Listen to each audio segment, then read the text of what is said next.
Welcome to the Jill on Money Show. It's Thursday, May 16th, and we are here trying to help you make better financial decisions. Or maybe we're also trying to make sense of headlines that you see. So it was very funny. I was doing a radio hit yesterday, right after the big inflation report came out. And I was squeezing in between two different radio stations. One station introed me and said, "Inflation's still high," and sort of like the bad news. And the same exact report had come out, and another station says, "Good news on inflation." So what are you to take from the inflation reading? What are you supposed to do with this information? I am very happy to say that I can help you out with this, because yesterday I went on CBS Mornings to discuss the Consumer Price Index report, which came out yesterday morning. And so maybe you'll hear what I believe to be the important aspects of this inflation report. And when we come back on the other side of this, we're going to talk about where I think inflation is going and what the Federal Reserve is likely to do. So here is yesterday's segment with CBS Mornings. Your anchors are Nate Burleson, Gail King, and Tony DeCopel. The Consumer Price Index in April shows prices rose 3.4% over the past year. That's a tiny bit lower than it was last month and also lower than it was a year ago. CBS News business analyst Jill Schlesinger is here with what you need to know. Good morning. How are you doing? Great. All right. That's right. Is that a good or a bad? Rising rents and high home prices, they play a factor in this.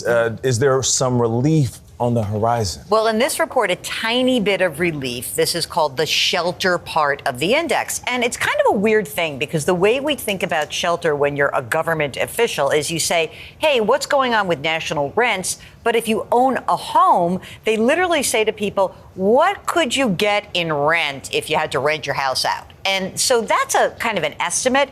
Right now, shelter prices inside of this report show a 5.5% increase from a year ago.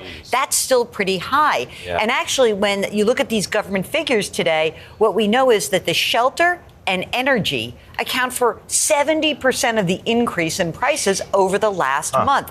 Until this shelter part of this index comes down, we are not going to see inflation go down to like that 2% level that the Federal Reserve really wants. And people are going to be feeling it, and there's evidence that they're feeling it in a big way. Credit card balances are maxed out, and I think 1 out of 5 households. What's going on here? Well, we got this household debt survey out from the New York Fed, and it was startling because we did see that people are sort of moving into this period of maybe they're going to be delinquent. And what does that mean? It means that once you max out your credit cards, you're more likely to be late or delinquent on your credit card bill. Okay. And what's fascinating to me is credit card debt is still near these all-time highs. It's just crazy. $1.12 trillion, up 13% from a year ago, up 45 or 50% from before the pandemic, or even just 3 years ago. So how do you pay down the debt? Great question. So it's so hard. I think there's 3 basic steps to consider. One is call this credit card company. They really can actually help you out. Maybe they'll give you a little bit of a reprieve. Will they help you out? They often do. You know, it's like your mother said, if you don't ask, you don't get. Yep. And so you got to. Closed mouths don't get fed, right? Exactly. And you've got to ask. So one is to ask. Okay. The second is consider a 0% transfer, meaning, hey, you go to a new company, they give you a 0% rate for, say, a year, and then you've got a year to pay it off, but be sure to pay it off in a year, because after that, your rate is going to pop up. This is really only good if you've got decent credit.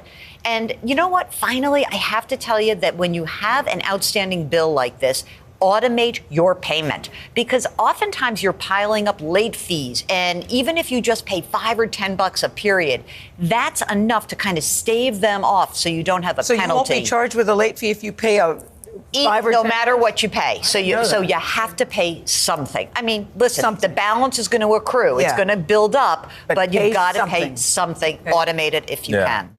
Okay, so what's interesting about this inflation report is that I think directionally it's a great report, meaning that it was felt like a few months of data that were indicating that inflation was moving in the wrong direction, actually going up.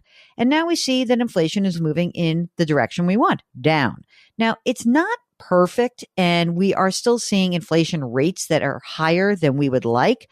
And, if you want to know why, I don't know why. If I knew that, I would be a really smart person. But since the peak of June 2022, the things that became clear were that pandemic supply chain issues were resolved. The big jump in energy prices that were associated with the war in Ukraine, those were resolved. And those transitory factors were really, they were in fact just sort of temporary things. But, since last summer, inflation has been range bound, basically 3 to 3.7%.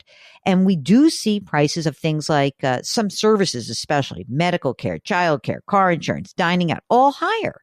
So what we are waiting for is this magic moment in time where we think that things are actually going to encourage the Federal Reserve enough to lower interest rates. I think if we see a few more reports in a row of CPI and the cousin of CPI, which is the PCE, that's the one that the Fed likes to use. If these two indexes start showing more progress, even if it's 1/10 or 0.2% year over year drop every single month and the summer looks good, I think we could see a September rate cut. And boy, would that be great news for all the people who are holding that debt, those outstanding credit card balances, the people who are looking to get into a home.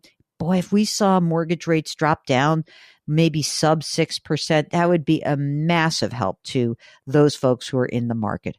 For now, be happy that your meats and poultry, fish and eggs all went down. Stop eating out, because when you go out to dinner, it's costing you a lot more money. And know that we like the direction of inflation. And if you've got questions about inflation or how to manage prices where you are in your life and what's going on, give us a holler. Just go to JillOnMoney.com, click the Contact Us button. Let us know if you'd be willing to come on the air. While you're on the website, you can check out all the great content that lives there. You can subscribe to Jill on Money Live, where the inflation rate was 0 on our fee from last year. $35 last year, $35 this year. And for $35, you got access to quarterly live webinars and great special video content. So check that out, Jill on Money Live. So good. All right, you can subscribe to us on the Odyssey app or wherever you find your favorite podcasts. Please leave us a rating and review wherever you listen. And put your hands metaphorically or maybe physically on someone's back. Someone needs a hug today. Change your work, change your wealth, change your life. Thank you for listening, and we'll talk to you tomorrow.